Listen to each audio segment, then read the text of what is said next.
kita percaya Tuhan bahwa sekali Yesus, selamanya Yesus, harapan kami Tuhan, kepercayaan kami, sukacita kami, pengharapan kami, keselamatan kami tidak akan pernah hilang di dalam Tuhan.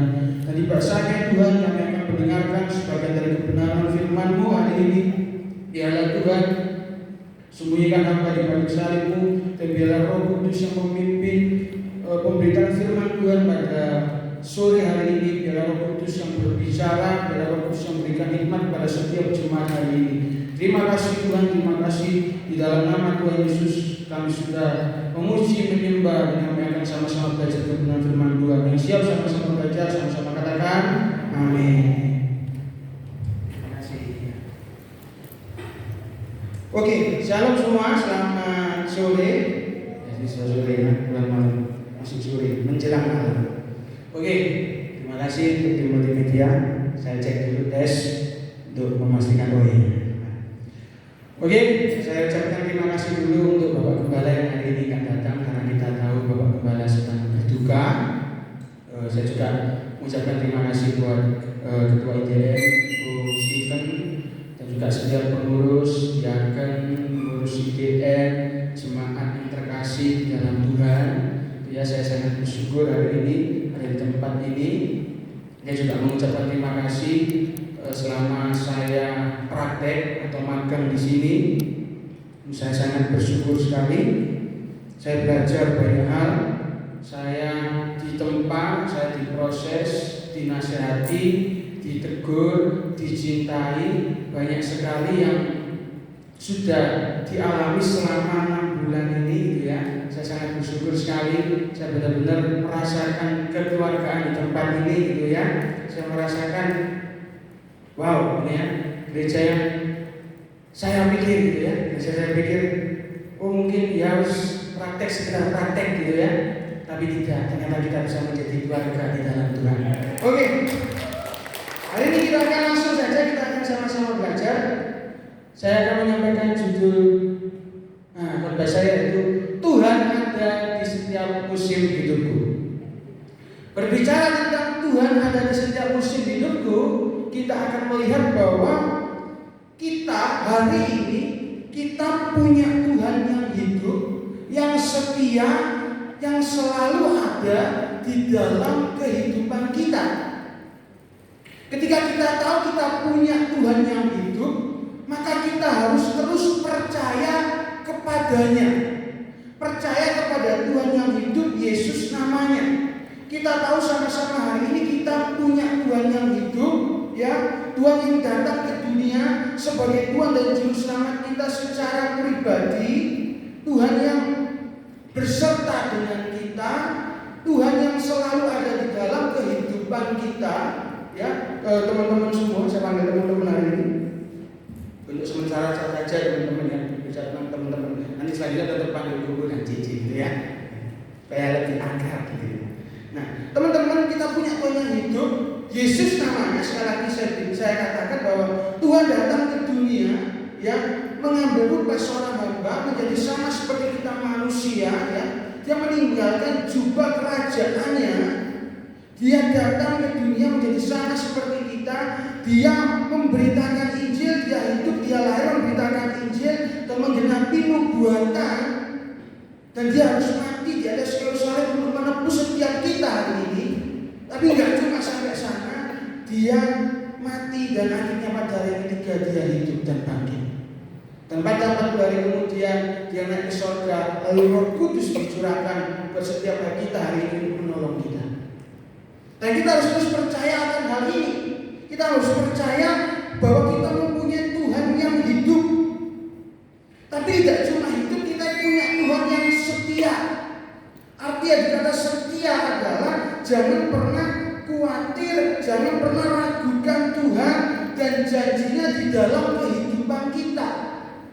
Ketika kita tahu kita punya Tuhan yang setia, mari kita sama-sama terus pegang kesetiaan Tuhan dan janji-janjinya dalam kehidupan kita. Tapi tidak cuma itu, kita juga punya Tuhan yang selalu ada di dalam kehidupan kita. Kita punya Tuhan yang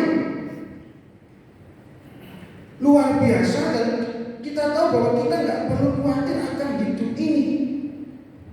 Karena apa? Kita punya pribadi yang lebih besar daripada setiap kita hari ini. Kita punya pribadi yang lebih besar, yang lebih berkuasa, dan selalu ada di dalam kehidupan kita. Tetapi nggak cuma itu ya, kita juga punya Tuhan yang selalu memberikan pemeliharaan supaya hidup kita aman. Kita bersyukur hari ini kita punya Tuhan yang selalu menjaga kita, selalu memelihara kita. Kita tidak pernah kekurangan, kita tidak pernah kekurangan sesuatu. Kita selalu dicukupkan sesuai dengan kasih karunia-Nya. Tetapi kita juga punya Tuhan yang selalu berjalan bersama-sama dengan kita di setiap langkah hidup kita. Sama seperti orang tua yang menggandeng anaknya ya. Sama seperti saya ketika saya mengantarkan keponakan saya sekolah, saya selalu gandeng dia. Begitupun juga Tuhan di dalam kehidupan kita. Dia adalah Allah yang selalu berjalan di sisi kita dan tidak akan pernah sekalipun melepaskan kita. Tetapi yang sering melepaskan kita adalah kita sendiri. Seringkali kita bahasa Indonesianya dablek gitu ya. Bahasa Jermannya dablek gitu ya, mokong gitu ya. Kita melihat sesuatu yang lebih menarik, aku mau ke sana, padahal itu tidak baik buat kita. Tapi hari ini kita tahu Tuhan yang kita sembah ini, Yesus namanya, adalah Tuhan yang terus setia menunggu kita di setiap langkah hidup kita. Dia nggak pernah sekalipun tinggalkan kita, atau bahkan lupakan kita, atau bahkan biarkan kita berjalan sendiri. Tidak pernah. Dia selalu ada di setiap langkah hidup kita. Tetapi sekarang pertanyaannya adalah, apa artinya Tuhan ada di setiap musim hidup?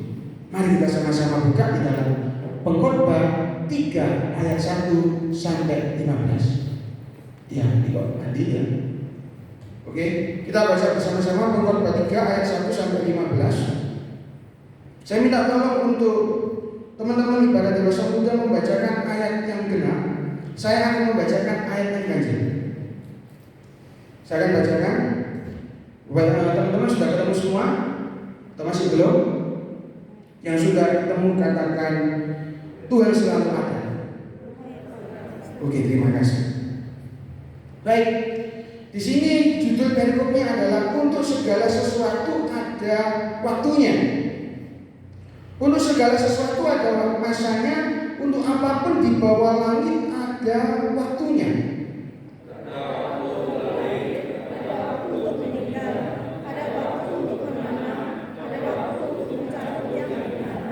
Ada waktu untuk membunuh, ada waktu untuk menyembuhkan, ada waktu untuk merombak, ada waktu untuk membangun. Ada waktu untuk menangis, ada waktu untuk tertawa, ada waktu untuk melangkah, ada waktu untuk menang. Ada waktu untuk membuang batu, ada waktu untuk mengumpulkan batu, ada waktu untuk memeluk, ada waktu untuk menahan diri dari memeluk.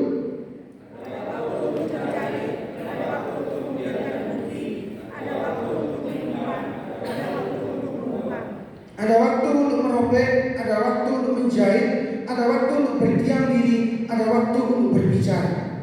Ada waktu untuk bersaksi, ada waktu untuk benci, ada waktu untuk perang, ada waktu untuk damai. Apakah untuk bekerja dari yang dikerjakannya dengan berjerih payah?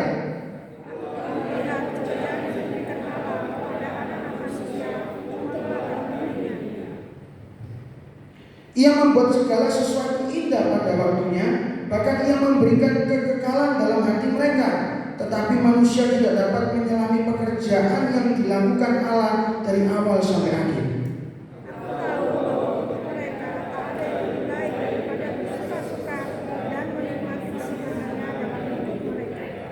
Dan bahwa setiap orang dapat makan, minum, dan menikmati kesenangan dalam segala jerih payahnya, itu juga adalah pemberian Allah.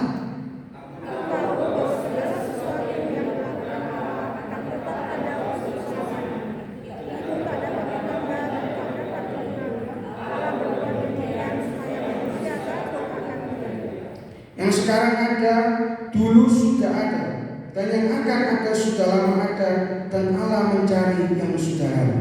Demikianlah firman Tuhan. Berbagailah saudara kita hari ini yang membaca bersama-sama, mendengarkan, dan tentunya juga harus melakukan dalam kehidupan kita masing-masing. Oke, saya akan jelaskan terlebih dahulu kenapa kitab Pengkhotbah pasal 3 ayat yang pertama sampai ayat yang ke-15 ini ditulis.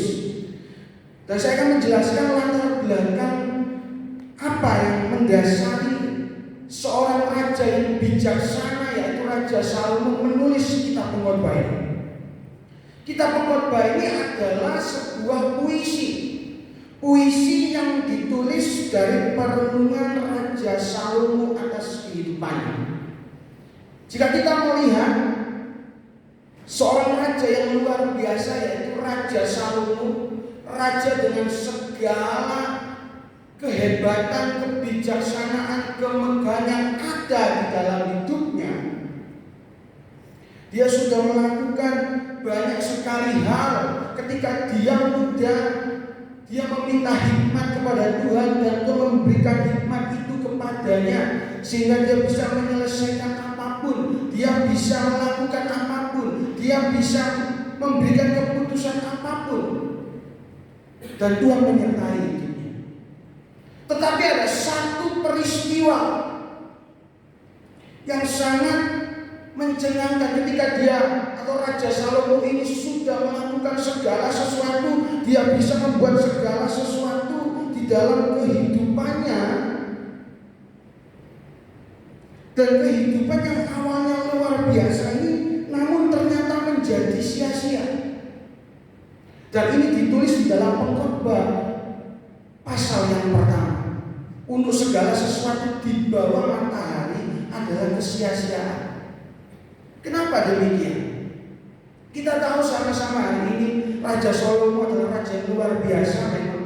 Raja yang berhikmat, raja yang dipakai Tuhan pada masanya. Tetapi karena satu hal, karena segala sesuatu yang sudah dia bisa lakukan, dia menjadi lupa akan Tuhan. Menjadi lupa akan Tuhan, dia bisa menyepakati apapun, dia bisa menerima apapun, dan akhirnya dia jatuh dalam dosa penyembahan berhala, dosa di mana dia menduakan Tuhan. Tidak cuma itu, kita sama-sama tahu Salomo adalah seseorang yang mempunyai banyak sekali istri.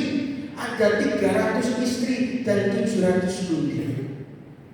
Sangat banyak ya, 300 ditambah 700, 1000. Ketemu setiap hari aja, yang mungkin sudah bersuami istri, ya harus dengan, kalau di dalam Tuhan harus senang ya, ketemu pasangan setiap hari ya.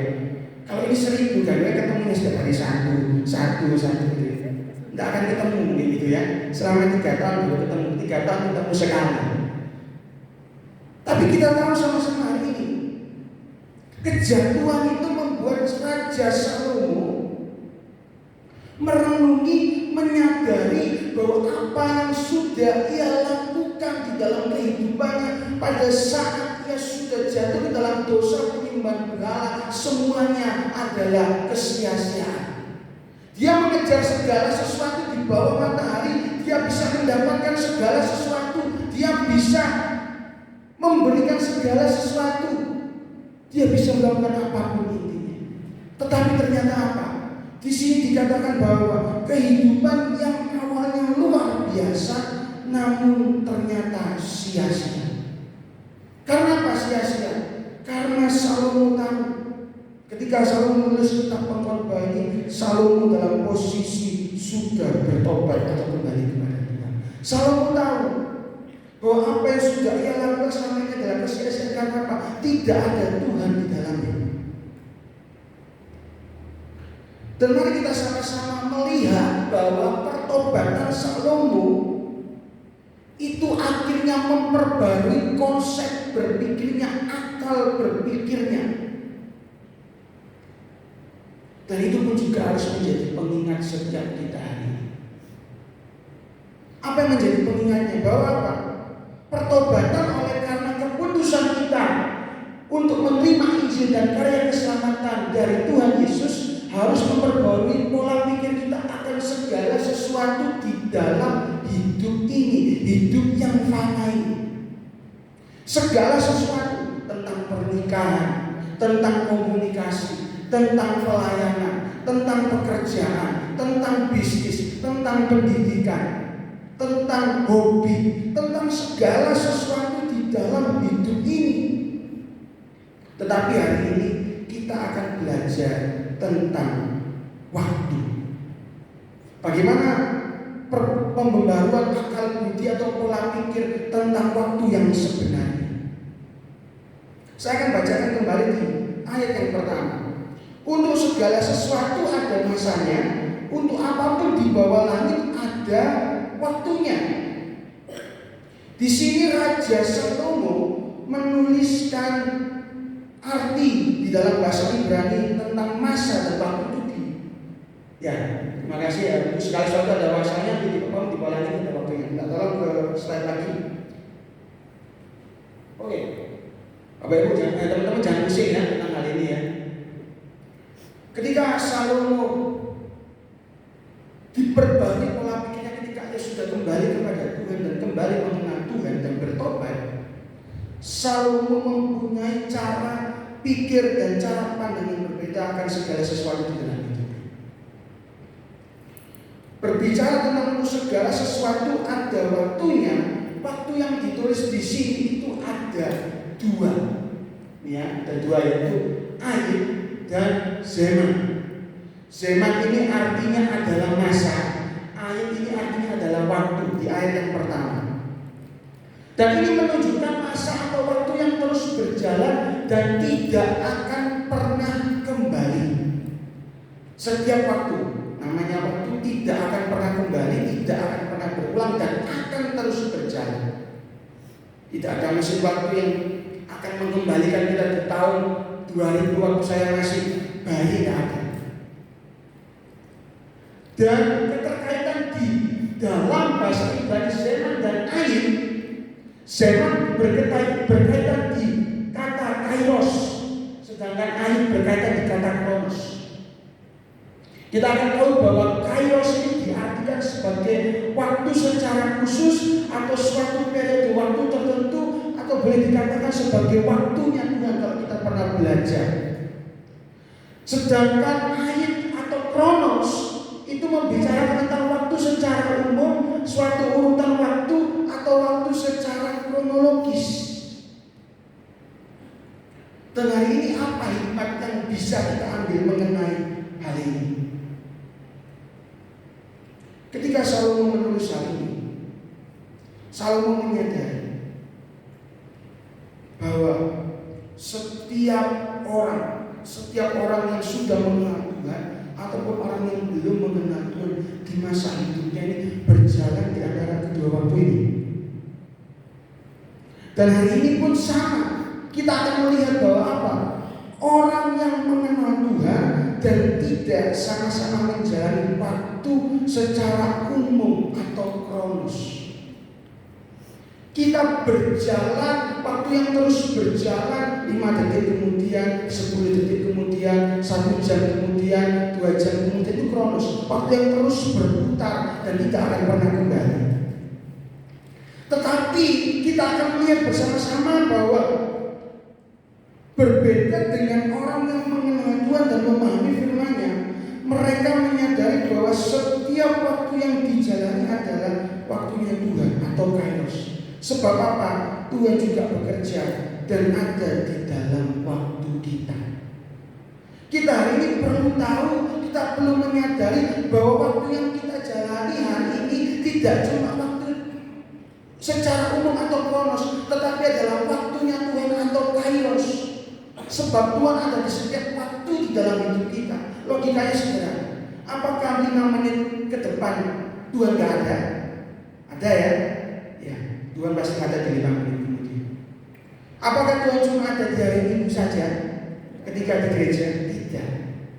Oh, hari Senin sampai Jumat gak ada Tuhan. Yang ada cuma hari Minggu aja. Sabtu Tuhannya libur gitu ya. Kalau Tuhan libur kita selesai, kita habis. Kita mungkin nggak jadi manusia, kita mungkin sudah di alam kubur begitu ya.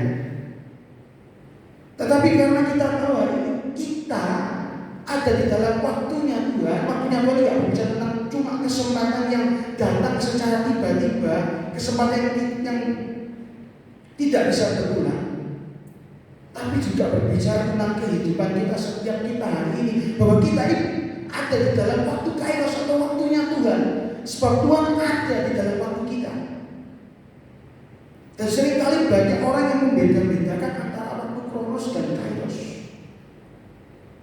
dan melihat bahwa kalau waktu kronos ya jalan seperti biasa, Tuhan tidak tahu dalam waktu kronos. Tidak, Tuhan selalu ada di dalam waktu kita, dan Dia berjalan bersama-sama di dalam waktu kita. Dan hari ini kita perlu menyadari akan hal ini. Sebagai apa? Sebagai dasar, sebagai fondasi kita dalam mengenal Tuhan, dalam menyikapi masa dan waktu, dan menyikapi sebagai dasar kenapa Tuhan itu ada di setiap musim kehidupan kita. Sebab Tuhan juga ada di dalam waktu kita. Tetapi untuk menjawab apa artinya Tuhan ada di setiap musim hidupku, kita akan melihat selanjutnya bahwa Tuhan ada di setiap musim hidupku itu artinya Tuhan ada di setiap situasi dan kondisi di dalam hidup kita. Ayat 2 sampai ayat yang ke-8 yang menjelaskan tadi ada waktu untuk lahir, ada waktu untuk meninggal, ada waktu untuk menanam dan lain sebagainya dan seterusnya. Itu menunjukkan kehidupan yang telah dialami oleh Raja Salomo dan kehidupan setiap kita hari ini. Kehidupan yang dijalani ini berhubungan tentang banyak hal, tentang awal kelahiran, dan tentunya akan berhubungan dengan kematian. Tidak akan ada orang yang hidup abadi hari ini ya. Atasnya sampai 70 tahun, selebihnya adalah kasih karunia. Dan berbicara tentang apa? Hubungan, tentang relasi, tentang pekerjaan, tentang bisnis, tentang pertanian, tentang pembangunan, tentang kerajaan, tentang semuanya. 14 hal di dalam ayat 2 sampai ayat yang ke-8 itu menjelaskan tentang bagaimana kehidupan setiap kita. Tetapi kita ada satu hal yang perlu kita amati di sini. Di dalam ayat 2 sampai ayat yang ke-8 kita akan menemukan bahwa ada satu perbedaan di antara satu kata dengan kata yang lain, yaitu apa? Bentuk katanya. Kita lihat ya, ada waktu untuk lahir, ada waktu untuk meninggal, ada waktu untuk meninggal, ada waktu untuk menanam, ada waktu mencabut yang ditanam, ada waktu untuk membunuh, ada waktu untuk menyembuhkan, ada waktu untuk merombak, ada waktu untuk membangun. Mari kita lihat bentuknya. Kita akan mengetahui bentuknya akan ada dua perbedaan, yaitu bentuk kata positif dan bentuk kata negatif. Kita akan belajar hari ini bahwa apa? Melalui bentuk kata positif dan negatif kita akan tahu bahwa Raja Salomo ini menuliskan bahwa apa? Dalam hidup ini terdapat dua situasi, yaitu situasi kondisi yang baik ataupun buruk. Tetapi di segala situasi ucapkan syukur dan serahkan segala sesuatunya di dalam hidup kita kepada Tuhan yang baik dan begitu mengasihi kita. Di dalam hidup kita akan ada situasi dan kondisi yang baik ataupun buruk. Itu jelas dan pasti akan terjadi. Akan ada masa di mana kita mengalami sukacita, akan ada masa di mana kita mengalami duka cita, akan ada masa di mana kita mengalami kesuksesan, akan ada masa di mana kita mengalami kegagalan, akan ada masa di mana kita bersukaria, akan ada masa di mana kita berduka cita. Dan semua yang terjadi di dalam hidup kita itu pasti akan melewati kedua hal ini, hal yang baik ataupun hal yang tidak baik. Tetapi hari ini kita belajar melalui hal yang baik ataupun hal yang tidak baik. Ini apa respon kita hari ini? Apakah kita bersungut-sungut? Apakah kita marah kepada Tuhan? Atau mengucap syukur kepada Tuhan? kita melihat bahwa Tuhan itu tidak adil. Tetapi mari kita sama-sama tahu, kita lihat di sini bahwa kita di segala situasi dan kondisi dalam hidup kita ucapkan syukur. Sebab apa? Sebab kita punya Tuhan yang baik dan begitu mengasihi kita. Minta tolong dibuka di dalam Mazmur 107 ayat yang pertama. Kita akan menemukan kenapa kita bisa katakan Tuhan itu baik. Mazmur 107 ayat yang pertama dikatakan, bersyukurlah kepada Tuhan sebab Ia baik, bahwasanya untuk selama-lamanya kasih setianya. Kita melihat bahwa kita mempunyai Tuhan yang begitu baik, kita punya Tuhan yang begitu hidup, kita punya Tuhan yang luar biasa, yang kasih setianya, yang anugerahnya kekal untuk selama-lamanya. Dari sini kita juga tahu bahwa Allah yang baik itu adalah Allah yang begitu mengasihi kita. Sebab Allah yang kita sembah adalah Allah yang penuh kasih. Dan kenapa kita perlu menyerahkan segala sesuatu di dalam hidup kita kepada Tuhan yang hidup? Tolong PowerPoint-nya ditampilkan lagi. Kenapa? Karena penyerahan kita kepada Tuhan akan membuat kita menjadi pribadi yang tidak berlebihan dalam menghadapi situasi dan kondisi dalam hidup kita, serta selalu melihat Tuhan sebagai pribadi yang berdaulat atas hidup kita. Ada orang-orang Kristen, ada orang-orang yang di luar sana, saya percaya tidak ada di tempat ini. Ada orang-orang Kristen di luar sana. Ketika mereka mengalami suatu kesenangan, satu kebahagiaan, akan ada orang-orang tertentu yang melupakan Tuhan. Akan ada orang-orang tertentu yang menganggap Tuhan itu hanya sebagian kecil dari hidupnya. Kita akan lihat contohnya bersama-sama. Ada orang yang ketika dia mengalami hal yang baik, dia menjadi sangat senang berlebihan, ya. Dan ketika senang yang berlebihan itu, dia merasa bahwa dirinya itu hebat, merasa bahwa dirinya itu sempurna, merasa bahwa dirinya itu luar biasa. Dan apa? Akhirnya orang tersebut menjadi sombong. Sekalipun mungkin ada orang-orang tertentu yang ketika mereka berkata semua karena Tuhan, tetapi kita akan mengetahui dengan jelas kecenderungan mereka berkata itu akan menuju kepada dirinya sendiri, bukan kepada Tuhan. Tetapi juga ada orang-orang yang ketika mereka mengalami sesuatu yang kesedihan, sesuatu hal yang buruk, mereka akan sedih berlebihan. Mereka akan putus asa akan hidup dan menjadi rendah diri, bahkan bisa depresi, bisa stres. Makanya itu kenapa kita perlu untuk terus menyerahkan segala sesuatunya kepada Tuhan yang hidup, supaya kita tahu, kita tahu hari ini kita hidup bersama dengan Tuhan, bukan hidup dengan kekuatan kita sendiri. Jika kita hidup dengan kekuatan kita sendiri, kita tidak mampu. Percaya kita tidak akan pernah mampu. Sebab hanya Allah, hanya Tuhan Yesus yang berdaulat atas hidup kita. Dan ini pun terjadi dalam kehidupan saya.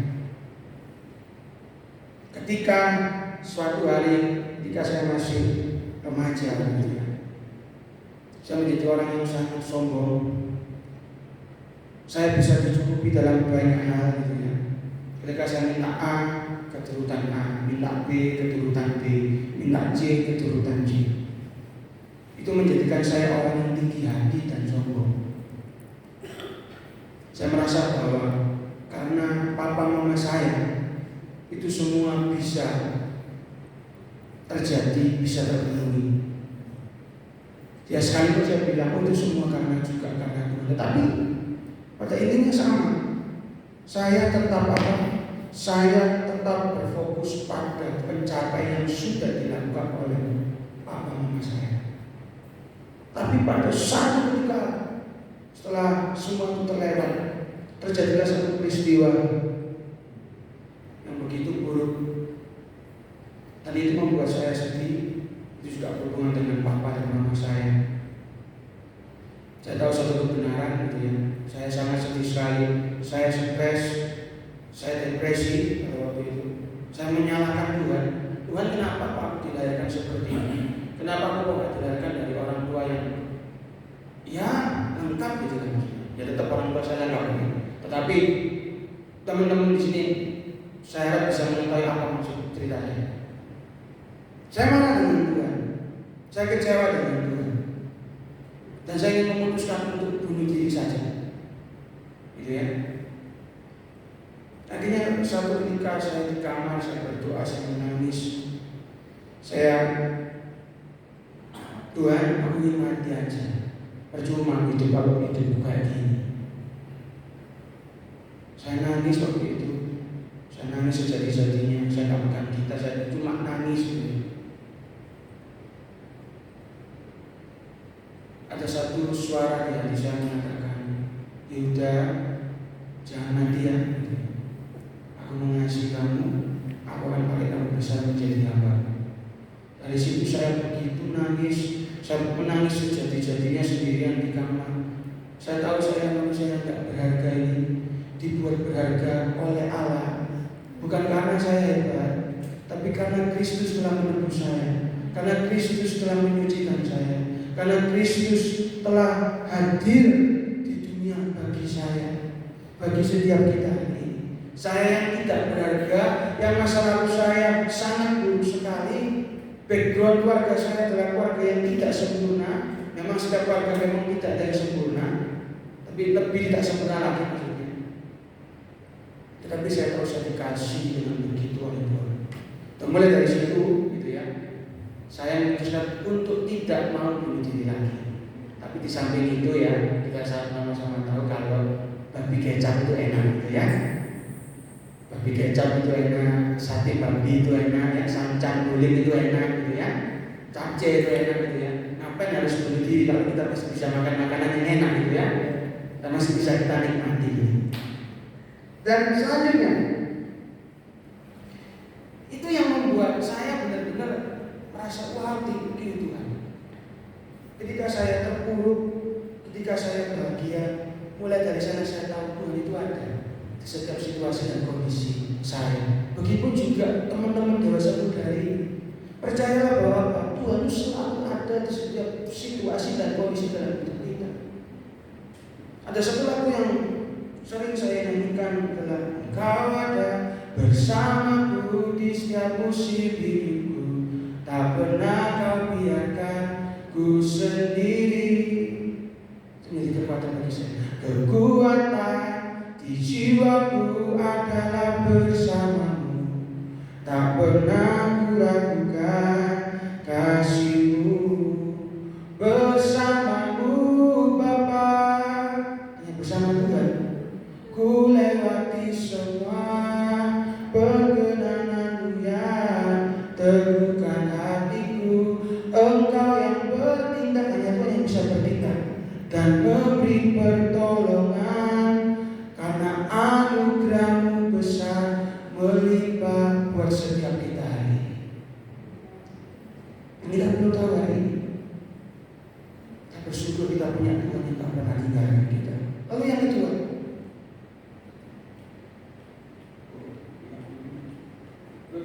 di next.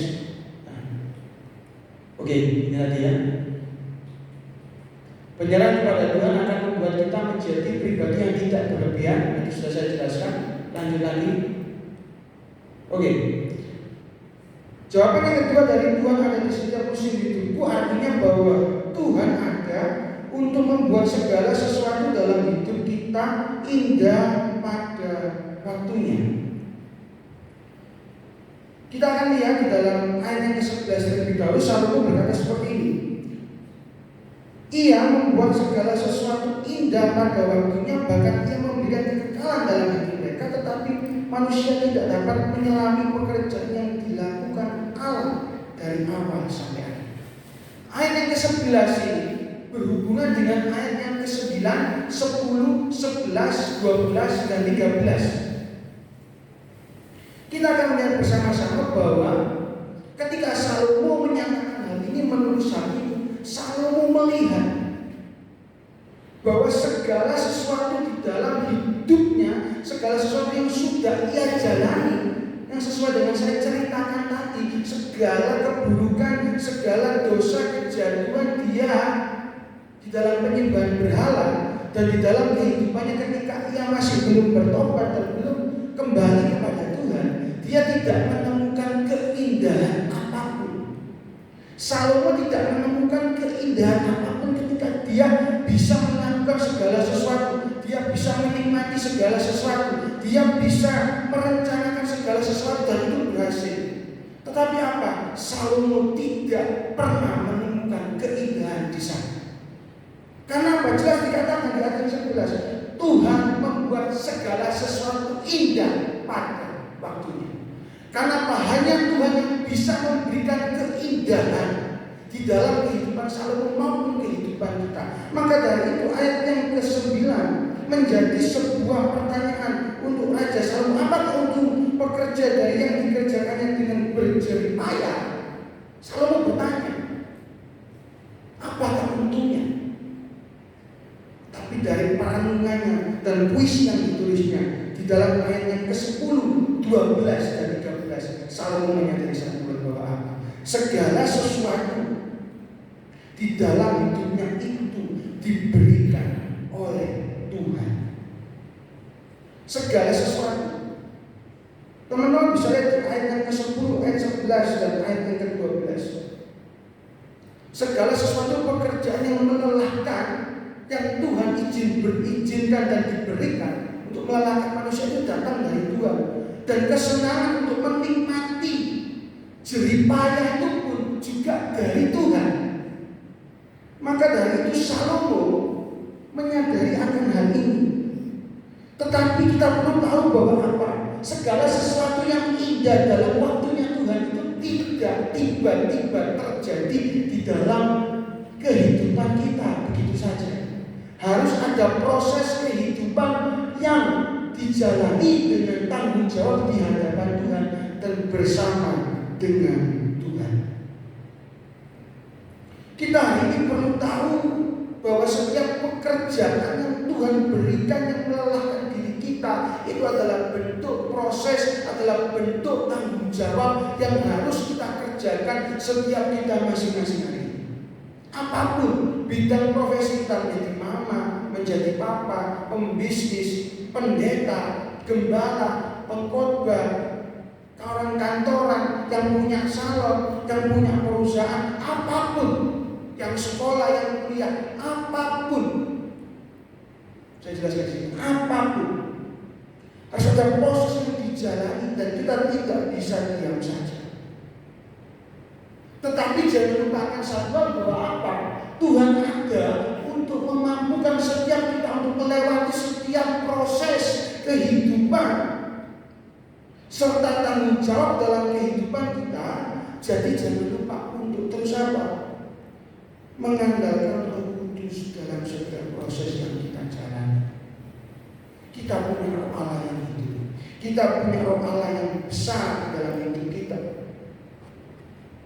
Dan Yohanes 14 ayat 16, kalau saya dibuka, saya akan buka saja, menjelaskan hal ini. Yohanes 14 ayat 16 mengatakan demikian.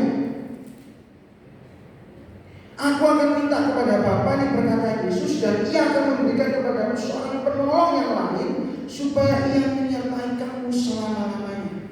Ini berbicara siapa? Roh Allah atau Roh Kudus yang berdiam di dalam kehidupan kita, yang akan menyertai kita selama-lamanya. Jadi di dalam waktunya Tuhan, di dalam waktu yang Tuhan izinkan di dalam kehidupan kita, kita juga perlu mengandalkan pribadi Roh Kudus, pribadi Allah Tritunggal yang kita percaya.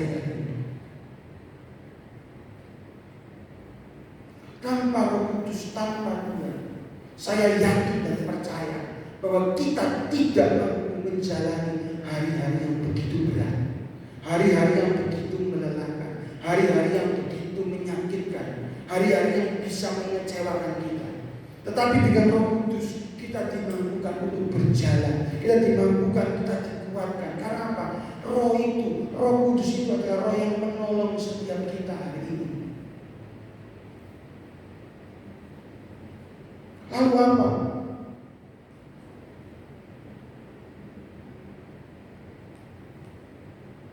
Dan Tuhan ada,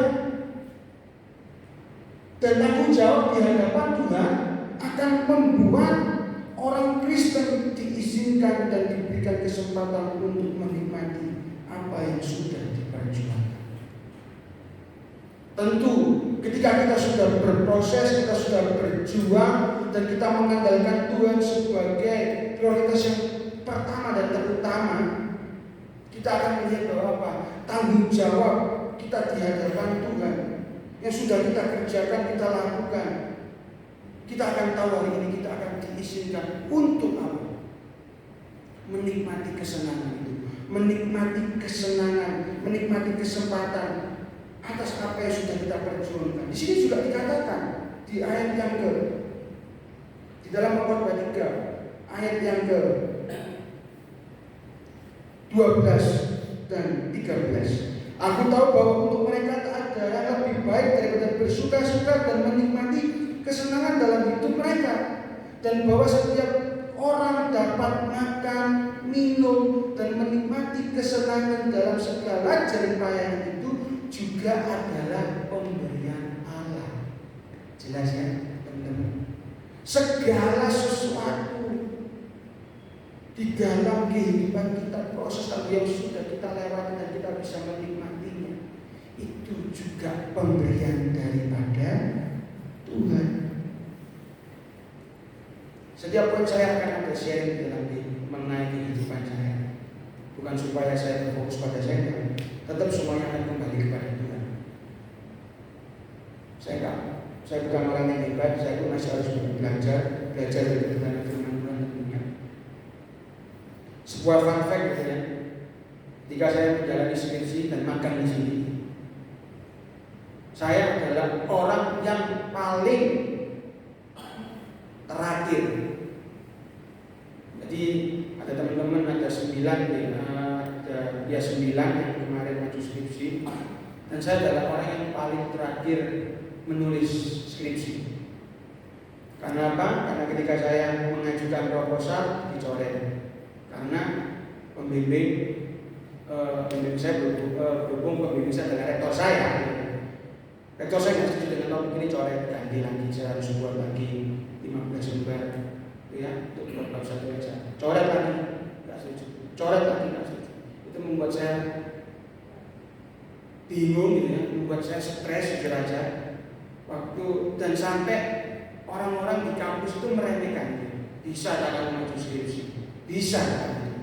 Ya harus nggak tahu tak jalannya aja. Dan puji Tuhan, Tuhan kasih saya hikmat. Ketika saya Tuhan, apa yang harus saya lakukan? Ketika kalau ini terus ditolak terus, nggak maju-maju.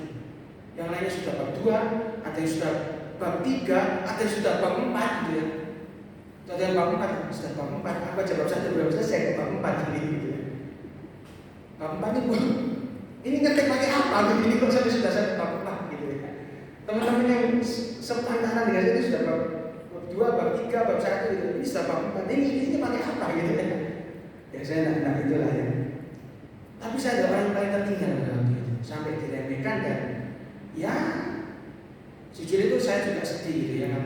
Kok gini sih, kok gak disupport gitu ya, harusnya disemangati gitu ya. Yuk semangat, kerja terus gitu ya. Saya melakukan sesuatu, mungkin saya cuma posting apa di Instagram, di komen gitu ya. Ayo kerjakan skripsinya gitu. Padahal sudah ditolak beberapa kali gitu ya.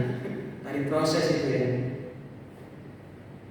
Dan ketika saya berdoa, Tuhan bisa nggak ya lulus tahun ini?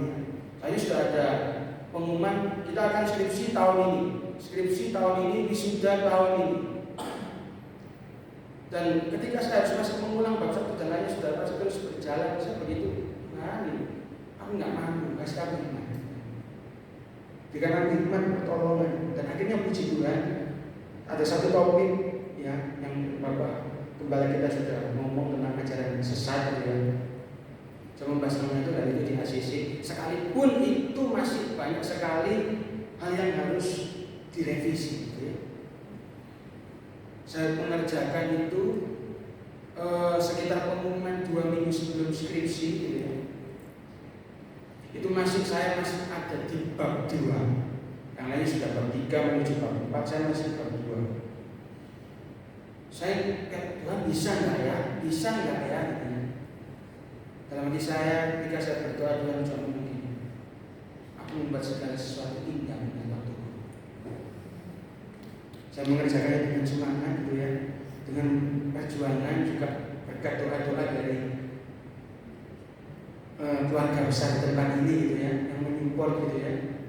Saya senang sekali mereka disupport. Saya tahu jika semuanya sudah berjalan dengan baik dan akhirnya semua baik gitu ya. Sekalipun saya masih harus berkaitan revisi dengan hampir revisi total, habis Tuhan juga kasih hikmat saya gitu ya, untuk merevisi dengan juga nggak membongkar banyak-banyak, dan ternyata puji Tuhan dikasih gitu ya. Dan puji Tuhan sudah lulus itu semua karena kemurahan Tuhan gitu ya.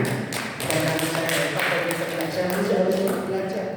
Kalau saya pintar saya nggak akan ditegur orang gitu ya, tapi karena saya masih sering ditegur orang, dikasih tahu orang, dinasihati orang, memang saya harus banyak belajar gitu ya. Dan ini yang terjadi. Dan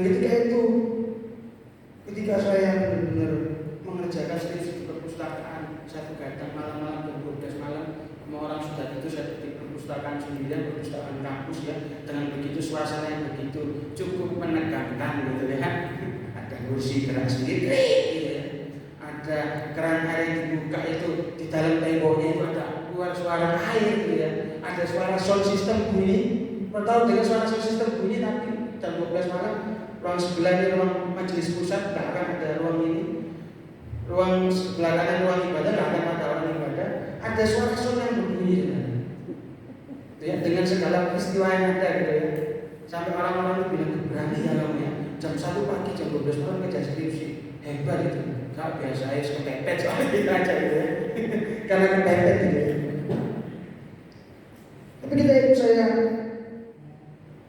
memujikan satu pujian juga, waktu Tuhan pasti yang terbaik. Kadang-kadang memang nggak mudah untuk mengerti.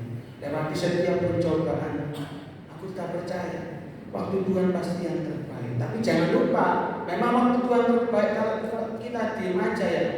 Untuk apa?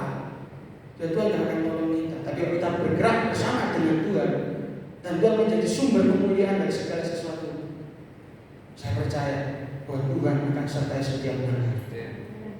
Lalu yang ketiga, apa artinya Tuhan ada di setiap musim hidupku? Tuhan ada di setiap musim hidupku, artinya Tuhan ada untuk membuat kita terus menyadari bahwa Dia selalu beserta dengan kita. Ayat yang ke-14 dan ayat yang ke-15, ayat yang terakhir, itu menjelaskan kepada setiap kita ini bahwa apa? Raja Salomo ketika ia sudah melakukan perenungan dan puisi yang sudah ditulis olehnya, Raja Salomo itu menyadari bahwa apa? Segala sesuatu yang sudah ditentukan oleh Allah dan dibuat oleh Allah itu memang kekal untuk selama-lamanya. Tapi maksud kekal selama-lamanya ini bukan sesuatu yang bersifat ada di dunia ini. Tapi prinsipnya kita akan memahami seperti ini. Segala sesuatu yang Tuhan sudah kerjakan dalam hidup kita itu bertujuan untuk kemuliaan Dia dan kehidupan kekal bersama dengan Dia. Segala sesuatu dalam hidup kita, seperti awal tadi saya katakan bahwa dari pernikahan, pekerjaan, tentang waktu, tentang hubungan, sekolah, kuliah, menggembalakan, pelayanan, semuanya di dalam hidup kita itu bertujuan untuk kemuliaan Tuhan, bukan kemuliaan kita. Kita ini manusia tidak layak untuk dimuliakan. Hanya Yesus, hanya Allah, hanya Tuhan yang layak untuk dimuliakan. Maka dari itu setiap apa yang kita lakukan ini tujuannya itu untuk kemuliaan dan kekekalan. Jadi kalau kita berbisnis hari ini, berbisnislah untuk Tuhan. Jika kita menjadi seorang pelajar untuk Tuhan. Kita menjadi seorang pelayan untuk Tuhan. Menjadi seorang bisnismen untuk Tuhan. Untuk menjadi seorang desainer untuk Tuhan. Menjadi seorang pekerja kantoran untuk Tuhan. Segala sesuatu di dalam hidup kita itu untuk Tuhan dan bersifat kekal dan bertujuan kehidupan kekal. Karena memang pada akhirnya ketika kita mati, gitu ya, tujuan kita adalah kehidupan kekal bersama dengan Yesus, bukan? Masa kita mau kehidupan kekal di neraka? Tidak ada. Cuma kehidupan kekal di kematian kekal. Maka dari itu mulai di dalam dunia, mari kita memberikan yang terbaik, lakukanlah segala sesuatu yang terbaik untuk kemuliaan nama Tuhan. Dan Roma 11 ayat 36, tolong dibuka, kita akan lihat bersama-sama. Itu menjelaskan dengan sangat indah. Kenapa? Kok segala sesuatu itu untuk Tuhan dan bagi Tuhan? Roma 11 ayat yang ke-36. Kita akan lihat bersama-sama di sini. Minta tolong dikembalikan lagi. Sebab segala sesuatu adalah dari Dia. Dari Dia dan kepada Dia dan bagi Dialah kemuliaan sampai selama-lamanya. Kita akan sama-sama tahu hari ini bahwa segala sesuatu dari Tuhan, sesuatu adalah dari Tuhan. Dan kita juga perlu menyadari bahwa apa? Orang Kristen yang takut dan menghormati Tuhan pasti menyadari keberadaan Tuhan dan apa yang sudah Ia perbuat di dalam kehidupan kita. Kita dalam kembalikan dalam slide. Saya akan selesai. Mari kita sama-sama punya tujuan kita menjadi pribadi yang takut dan menghormati Tuhan dan terus menyadari keberadaan Dia di dalam setiap musim kehidupan kita dan apa yang sudah Tuhan berbuat dalam kehidupan kita. Dan yang terakhir, bahwa apa? Setiap musim kehidupan ada untuk kita serahkan sepenuhnya kepada Tuhan Yesus, dan penyerahan kepada Tuhan menyatakan bahwa kita terus percaya bahwa Dia adalah Immanuel yang ada di setiap musim kehidupan kita. Dia adalah Allah yang beserta dengan kita.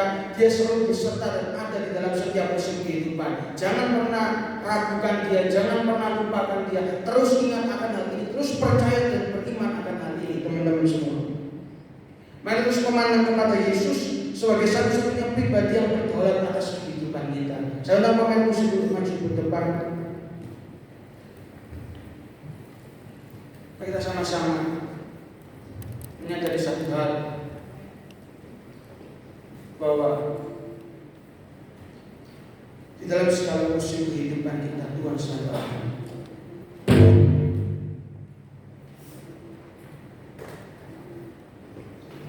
Tak akan mengunci F lagu sekali Yesus, lagunya Yesus. Saya sangat suka dengan lagu ini ketika saya tahu lagu ini dibuat oleh Ibu Kiki gitu ya, dibuat oleh Ibu Coro gitu, bilangnya Ibu Kiki. Sadar ketika dia menulis ini, dia benar-benar tahu bahwa Tuhan itu ada di tiap musim kehidupannya. Sekali dia lemah, waktu dia harus mengalami pergumulan di dalam masa lalunya, ada satu yang saya tahu dan saya pernah dengar ceritanya, dia harus mengalami penolakan.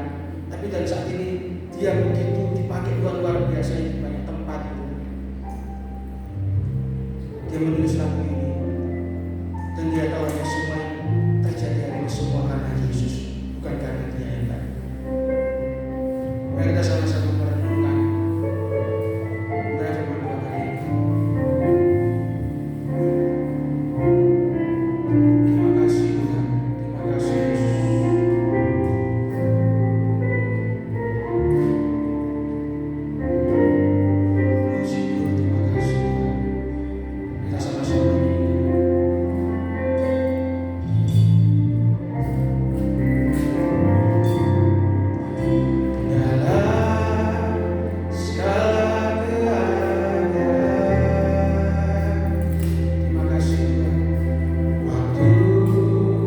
berlimpah maupun kurang, tetap Yesus yang mempesona hatiku. Jadi damai dan kesempatan baru di setiap musim kehidupan. Waktu ku kuat maupun lemah, tetap Yesus yang mempesona hatiku.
Izinkan saya berdoa hari ini.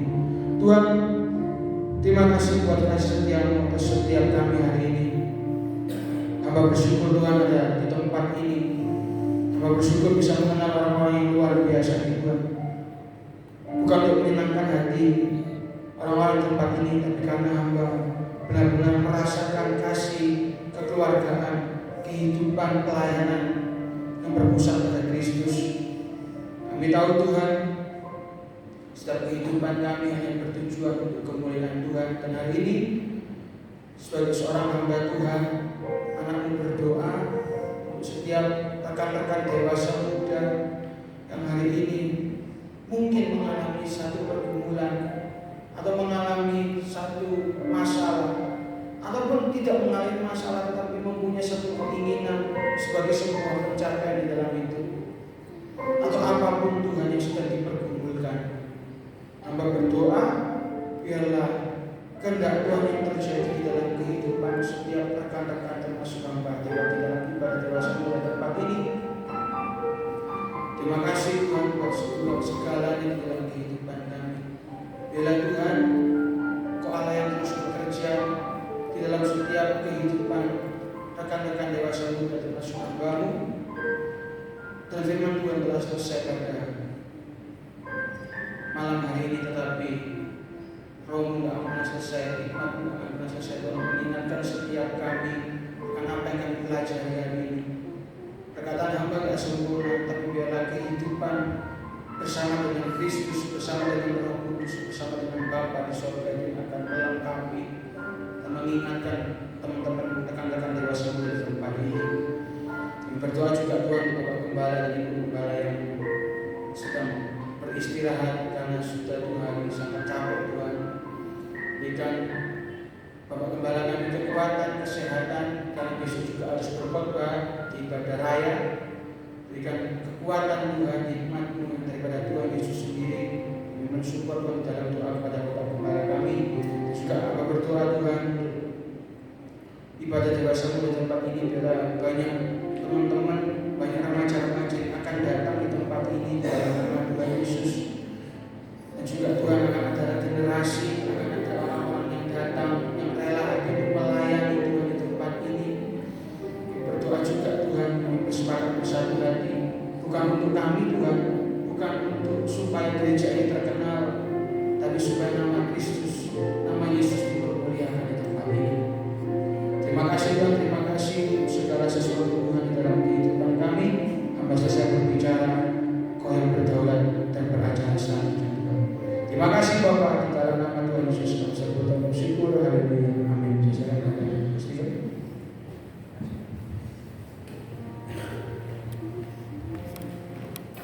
Ya, puji Tuhan, kita buat firman Tuhan pada malam hari ini atas nama Gembala dan pengurus dewasa muda. Terima kasih dan membuat kita mendengar firman Tuhan untuk setiap kita semakin semangat, semakin menyalakan melayani Tuhan. Amin. Kita akan lihat sepekan pengumuman ini. Shalom semuanya, selamat datang di ibadah dewasa muda pada hari ini.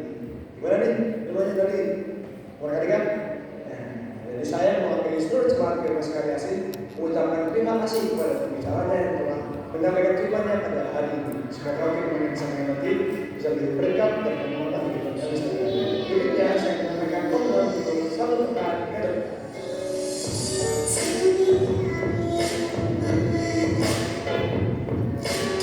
Yang pertama seperti biasanya di hari Minggu besok ada ibadah raya yang diadakan pukul 8 pagi di tempat. Selanjutnya ada ibadah anak Sabtu yang diadakan pukul 8 juga di atas desa.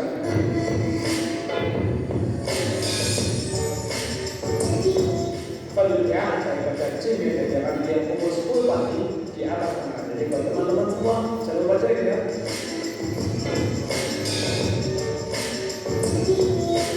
Lalu pada hari Rabu ada ibadah anak tua yang pukul 5 sore.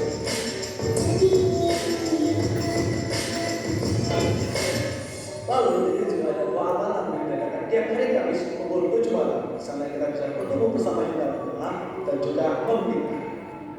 Lalu ada doa pagi pagi gereja Karibia pada Sabtu pukul 5 pagi.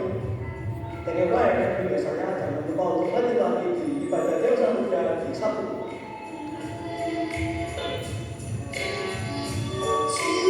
Sekian pengumuman dari saya, Tuhan Yesus memberkati. Ya, besok ada ibadah raya semuanya jam 8 pagi. Dilayani Bapak Gembala sendiri ya, Bapak Gembala Sarkantono. Ya, dan Sabtu depannya tanggal 7 Oktober kita akan dilayani di Dewasa Muda ya, Sabtu ya, kita dilayani oleh Pastor Fernando ya. Ya. Kepanjangan Fernando dari Surabaya. Oh iya, dari Surabaya. Jadi Sabtu depan dilayani oleh Pastor Fernando, rekan-rekan bisa hadir, bisa diinfokan ke teman-teman yang lainnya. Yuk sama-sama gabung yuk pada Sabtu jam 5 sore ya pagi ini. Saya kira ada teman lain ya dalam memberikan kesempatan pagi ini. Mari kita datang kepada Tuhan. Sekali yang ada pada kami Tuhan, kami menyadari itu berasal dari Engkau. Saatnya kami mau memberikan yang terbaik buat Tuhan, karena kami mengasihi Tuhan. Kiranya apa yang kami tampung Tuhan akan kami tuai sesuai nama Tuhan kehendak. Hanya di dalam nama Tuhan Yesus Kristus kami sudah berdoa dan kami siap memberi. Haleluya. Kita diberi kesempatan untuk memberi persembahyan pekerjaan kita.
Selalu nanti kasih Tuhan tetap abadi,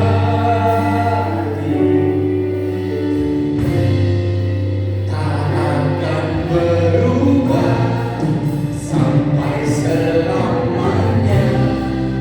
Ku tetap percaya, ku yakin Tuhan memberkati.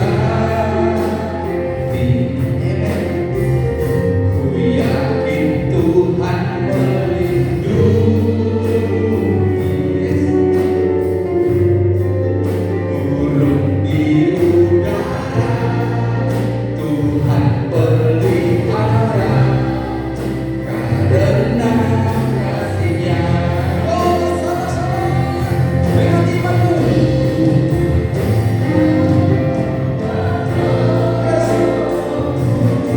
Sebagai doa kita, sebagai doa kita kepada Tuhan.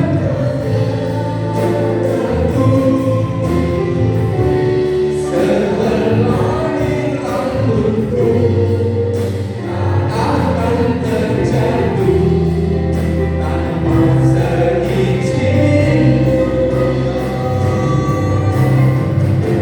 Tuhan selalu menolongku, selalu menjagaku.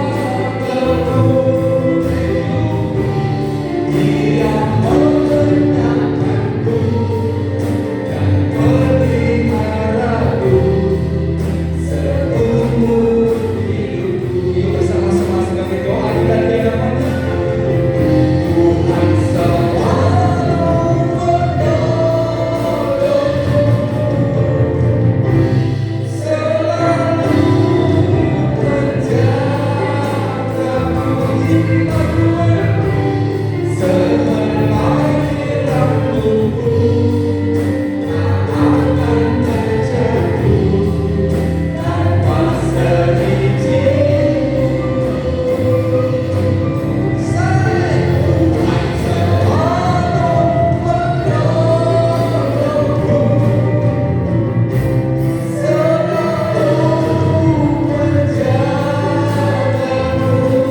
Makasih Yesus.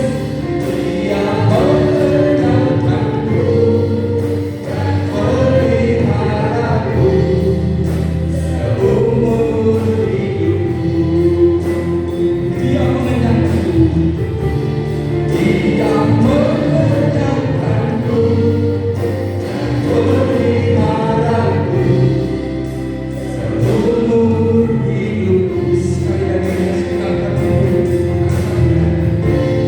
Dia mengenyangkanku dan memeliharaku. Yuk bersama-sama berdoa buat Tuhan dan Raja kita seumur hidupku.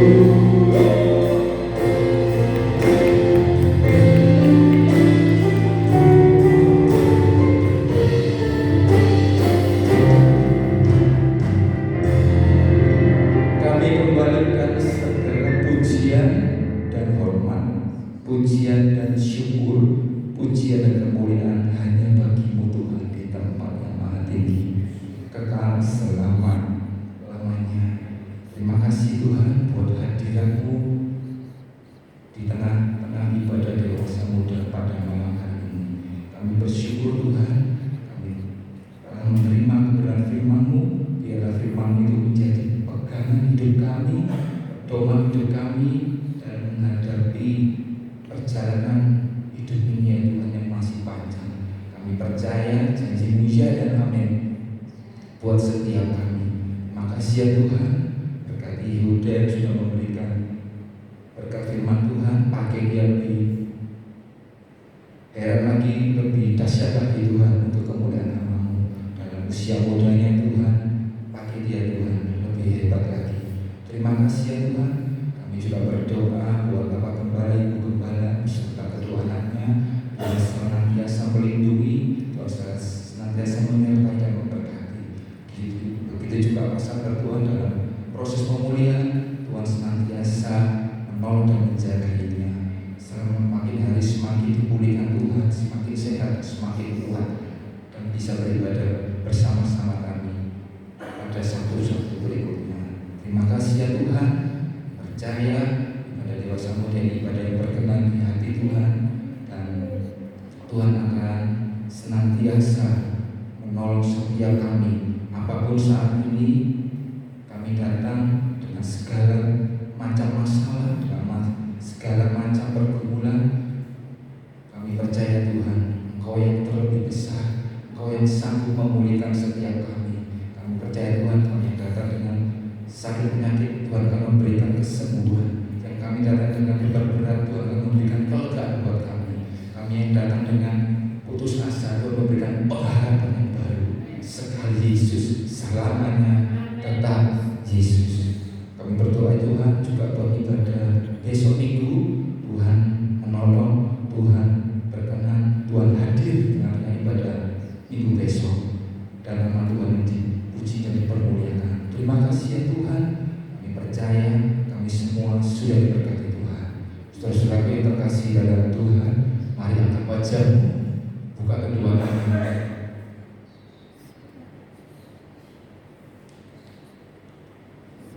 Tuhan memberkati dan melindungi engkau. Tuhan menyinari engkau dengan wajah-Nya dan memberi engkau kasih karunia. Tuhan menghadapkan wajah-Nya kepadamu dan memberikan engkau damai sejahtera. Di dalam nama Tuhan Yesus Kristus, terimalah, bawalah, nikmatilah berkat-berkat ilahi dari Allah Bapa di tempat Maha Tinggi, dengan cinta kasih Tuhan Yesus Kristus dan persekutuan Roh Kudus mulai malam hari ini dan sampai selama-lamanya. Dan nama kita semua tercatat di dalam kitab kehidupan. Semua yang sudah diberkati Tuhan, bersama-sama kita katakan amin.